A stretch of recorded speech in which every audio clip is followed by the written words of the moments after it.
Hello friends. ఈరోజు మనం different companies గురించి తెలుసుకుందాం. ఏదైనా కంపెనీ వాటి ఆపరేషన్స్ చేయకుండా ఉన్నప్పుడు, కంపెనీలో ప్రొడక్షన్ ఏమి లేనప్పుడు, సిగ్నిఫికెంట్ అసెట్స్ కానీ, లయబిలిటీస్ కానీ లేనప్పుడు, ఆ కంపెనీని డిఫరెంట్ కంపెనీ అంటారు. డిఫరెంట్ కంపెనీ రీజన్స్ ఏంటంటే, ఏదైనా కంపెనీ ఇన్కార్పొరేట్ అయిన తర్వాత 1 ఇయర్ లోపు బిజినెస్ అనేది స్టార్ట్ చేయాల్సి ఉంటుంది. ఏదైనా కంపెనీ 1 ఇయర్ దాటిన తర్వాత కూడా బిజినెస్ స్టార్ట్ చేయకుండా, ఏమి ప్రొడక్షన్ స్టార్ట్ చేయకుండా ఉన్నట్టయితే, ఆ కంపెనీని డిఫరెంట్ కంపెనీస్ లిస్ట్‌లో పెడతారు.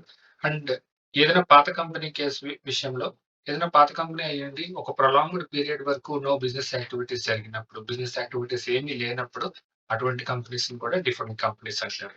So, NCLT are certificate of register of companies ఎలా రియాక్ట్ అవుతుందో చూద్దాం. సో, స్ట్రైకింగ్ ఆఫ్ ప్రాసెస్ అనేది స్టార్ట్ అవుతుంది.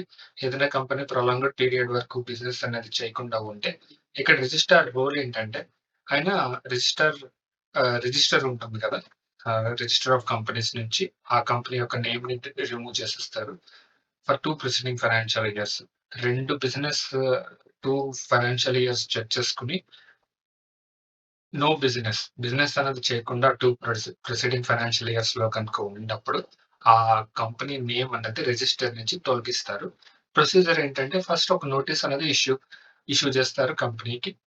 సో, ఆ నోటీస్ ఇష్యూ చేసినప్పుడు అక్కడ క్లియర్‌గా మెన్షన్ చేస్తారు. మీరు 2 ఇయర్స్ నుంచి బిజినెస్ చేయట్లేదు కాబట్టి, సో, మేము మీ కంపెనీని స్ట్రైక్ ఆఫ్ చేస్తాము అని చెప్పేసి. ఈ కేస్‌లో స్టేక్ హోల్డర్స్ వాళ్ళు అబ్జెక్షన్స్ ఏమైనా ఉంటే వాళ్ళు రైజ్ చేయొచ్చు.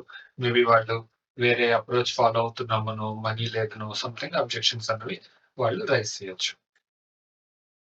Thank you.